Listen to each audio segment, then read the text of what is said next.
Alright everybody, so we're gonna start this video a little bit different than what we do on my usual videos with the voiceovers.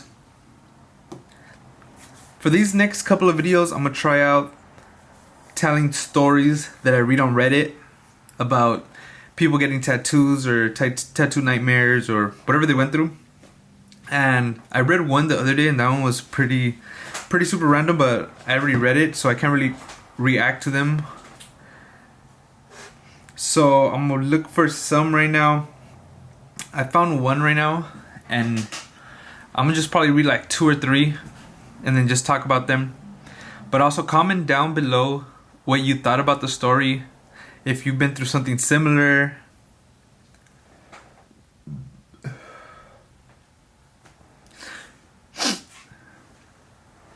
And also, I honestly, if this kind of does good, I would maybe like to get other artists in on these videos and just kind of see how they react to these things also. And I was thinking more podcasts, but I kind of like the whole where people are able to watch me tattoo or watch someone tattoo and then hear these stories. I think it's a little bit better than just watching 2 people just kind of hang out. But I don't know, let me know in the comments. But for the first story, it starts off, it says, "I have the words 'let it be' on my chest. Everything was fine to begin with. I was pleasantly shocked at how little it hurt because of it being on my chest. It was all good for about a week, but where it was a new tattoo, my bra had rubbed on it and faded some of the lettering." So it's a woman. "I go back to the tattoo artist. I had only used this place because my usual artist was all booked up. I showed him that it had faded and he told me to go upstairs where he would touch it up. My original awesome artist told me after that he never should have gone over it that soon because it was still healing from the first time round. Anyway, I go upstairs and he begins to redo it. Oh no, the pain. In comparison to the first time, I could have probably gouged out one of his eyes. Obviously now I know that it hurts so much the second time around, but he should have known as a tattoo artist not to go over it so soon. Yes, he did touch it up for free, obviously, but his experience annoyed me. I am now left with a blown out tattoo on my chest. Blown out means the ink has sort of expanded, sort of like where you put a bit of ink on paper and it goes a bit bigger. Getting it covered at some point though." So situations like this, just in general, I feel like if your tattoo fades, always go back to the same tattoo artist. If you are a client hearing this, always go back to the tattoo artist that you trusted with doing it. Even if they're a little busy, just wait for it because they already know what they did, what ink they used, what liners they used, whatever they used, they already know what they used. If you go to someone new, they might use different ink, different needles, they might not have the same experience. And obviously this person did it for free, even though they didn't do it. That was already kind of a red flag. That just means they were either like an apprentice or just starting and they just kind of wanted to get their hands on a tattoo. And it makes sense, like when you're kind of starting and you see a tattoo done already, you're kind of like, alright, it shouldn't be hard just to touch up and copy a couple lines. But if it wasn't healed, that's crazy. Like that could damage the skin even more. Heal not properly, obviously. But always do your research for sure.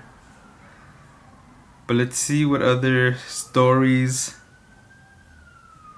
Alright, let's see. I think we might get a couple right here on this one. Alright, so let me see.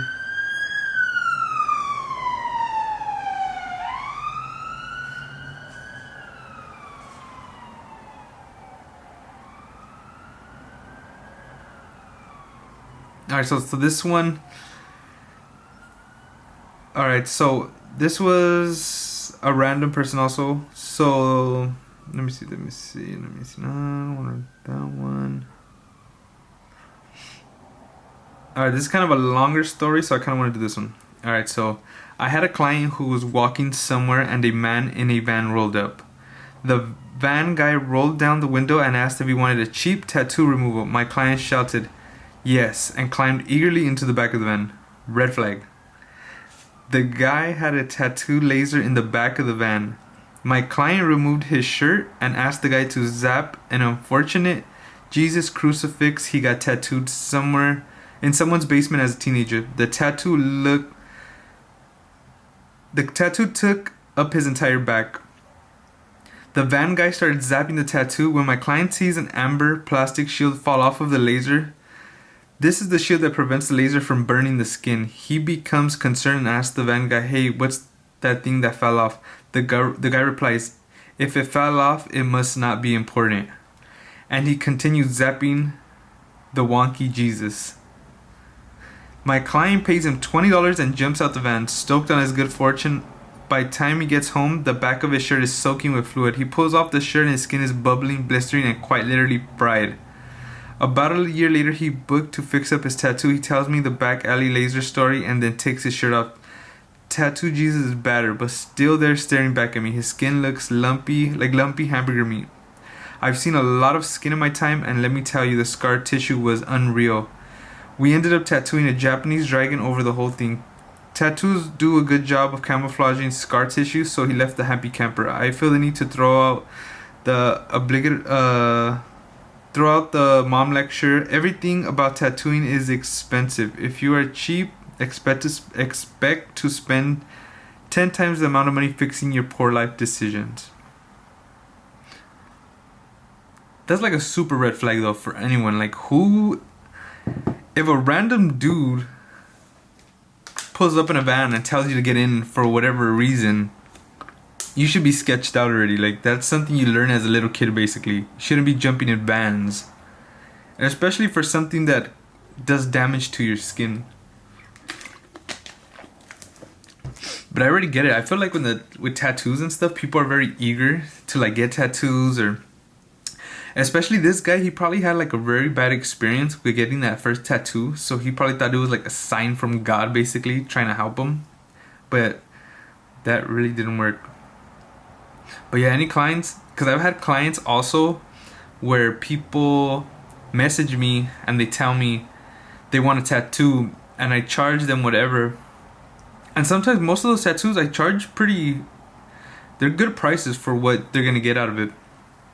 And then eventually I had a couple people message me back about the same tattoo someone else did and they want me to fix it. So now they're going to spend literally what they didn't want to spend the first time. So save up your money. Get the good tattoo first. Don't be weird.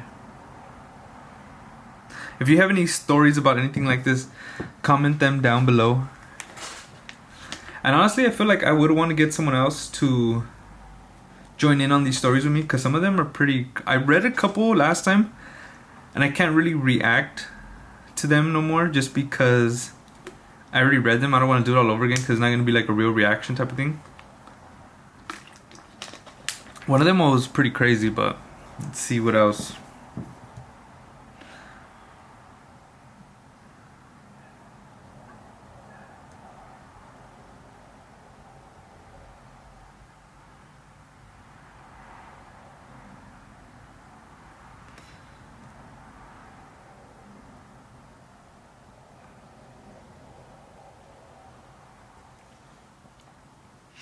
So I'm gonna read probably like one more story, and then I'm gonna go over this tattoo that I did in this video.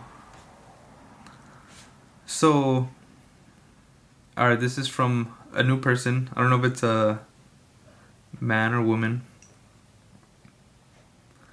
Here, so they say, "Here is my story from when I was 20. Met a Reiki instructor, I don't know what that is, let me know down below, who just started tattooing. Yes, there will be a few red flags with this one, all of which I ignored.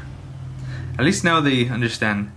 He had 2 pictures of tattoos he had done on his family, so I decided to come up with this black filigree to go around my first tattoo." So if you guys don't know what filigree is, it's like the stuff that's around the 100 and the $100 bill. That's like all that crazy looking stuff that warps or wraps around it. That's filigree.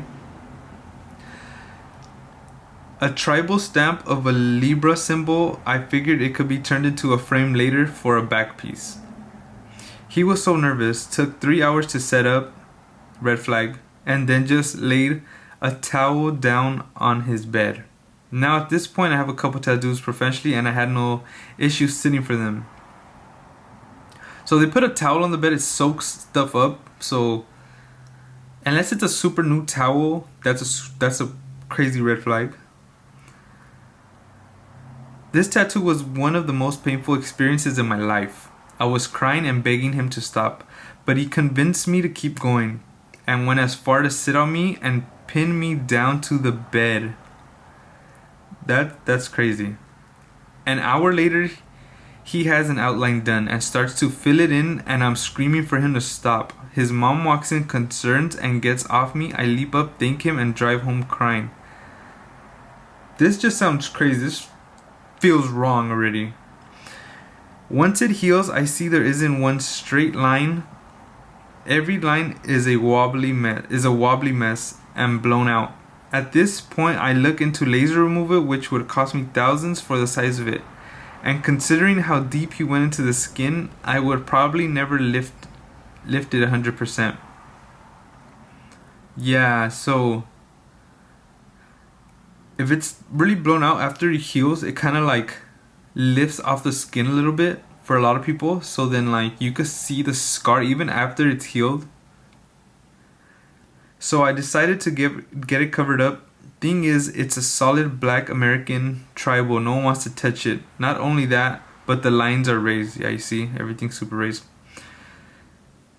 Professionals must have guessed he messed up his needle somehow. They think he either used a barbed needle or one of the needles were bent, so it just tore my skin up.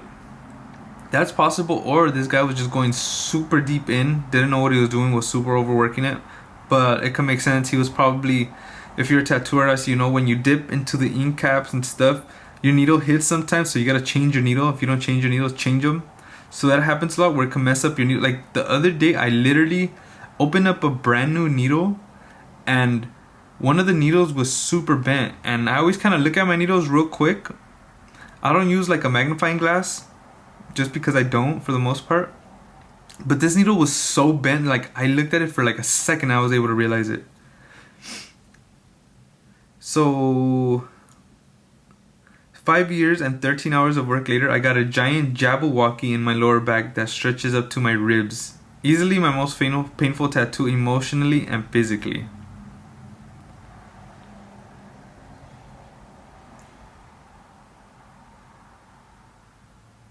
Let me see, and then she also put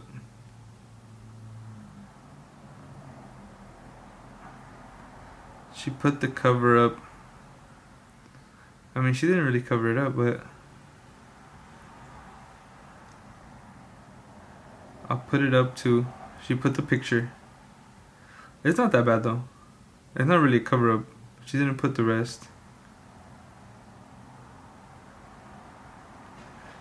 But that situation is, I feel like that's like a never-ending situation with tattoos.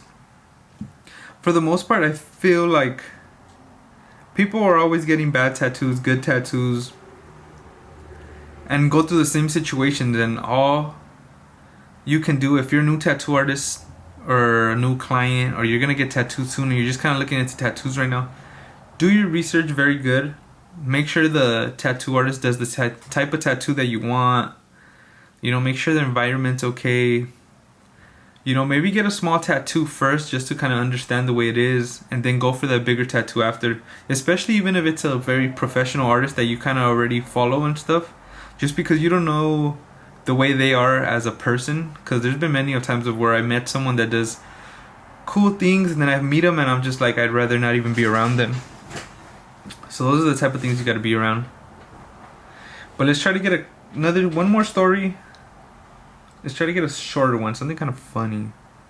These are all pretty similar in... Let's see. Or let's do an apprenticeship one.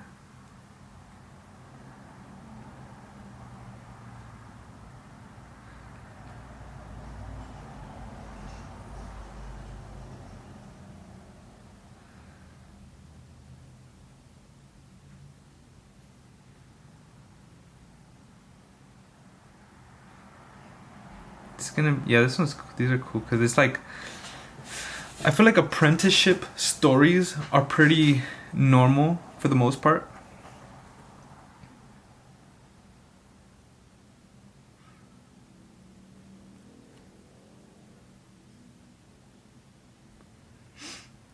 Alright, so this one's a kind of a short one.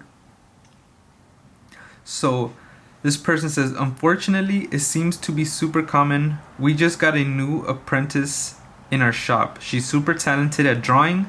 She paid $3,500 up front to a shop, stayed 11 months, and they never showed her how to use the machine or how to set up, break down the station. The shop she was at is owned by a notoriously gigantic... You could put the word there if you however you want. He won't let his apprentices even get tattooed anywhere else, and he's fired them for not listening. I mean, that makes sense. Like, if you're an apprentice and you're not listening, you should be fired. But yeah, everything else is kind of red flaggish. I don't know about everywhere else, but in my town it seems like all the shops hate each other and truly do not understand. It's just intense and territorial. So depending on where those shops at, I don't know where they're tattooing at, but it sounds like it's very old school, where the shops are all against each other, you know. So, and then the person doing the apprenticeships on those people, they're probably more of an old school type of person. But charging someone $3,500 and having them be there for almost a year and not teaching them anything is kind of messed up. For the most part, I feel like I've had one actual apprentice. All the other apprentices never just cut it out because they really didn't want it that bad. What I recommend for my apprentices when I get them, it's 6 to 12 months. 12 months is for sure cut off. They won't push it longer just because I don't want to have anyone longer than a year. And I feel like after a year, it should be enough time. Because the people I'm hiring, they're either already kind of tattooing. If they're super brand new, I'll just cut off the year, and then eventually I'll have them start working with me, and I'll keep showing them the way just because they're going to be working at my shop. So I don't have a problem with teaching them still after the apprenticeship is done. But at that point, they should be already tattooing, making money, and I don't really have to be on them as much as an apprentice. So 6 to 12 months, I don't charge them. I feel like a lot of people kind of get that weird thing of where like this person is not they're working for basically nothing. But with things like that, I feel like they're gonna learn a lot. And it's like you go to school, you pay, and these people don't end up with jobs. If you're already kind of tattooing and you're good at drawing and stuff, and you come to me, by the time your apprenticeship is over, if the economy is doing good and nothing weird is going on in the world, you will be making money right as soon as your apprenticeship is over, even before the apprenticeship is over. And for the most part, I feel like they're cleaning, they're making food runs, their store runs, whatever it is. I did my apprenticeship and I think it's worth it. Going somewhere and working for this skill that's gonna change your life is worth it. But you literally have to put in the work yourself. Just because the guy's right there showing you stuff doesn't mean you're gonna learn. But anyways, let me know about any of these stories down below. Comment down below if you have any stories. Comment down below if I should bring some artists on and have them react to these things. And I'm probably gonna have someone look up a couple stories for me that are pretty crazy, and then I'll react to them. Just because I don't want to read some stories and not react honestly to them. But for this tattoo that I am doing, it was a hand tattoo. I use a 3 round liner, 7 round liner, 7 curve mag, and a 13 curve mag.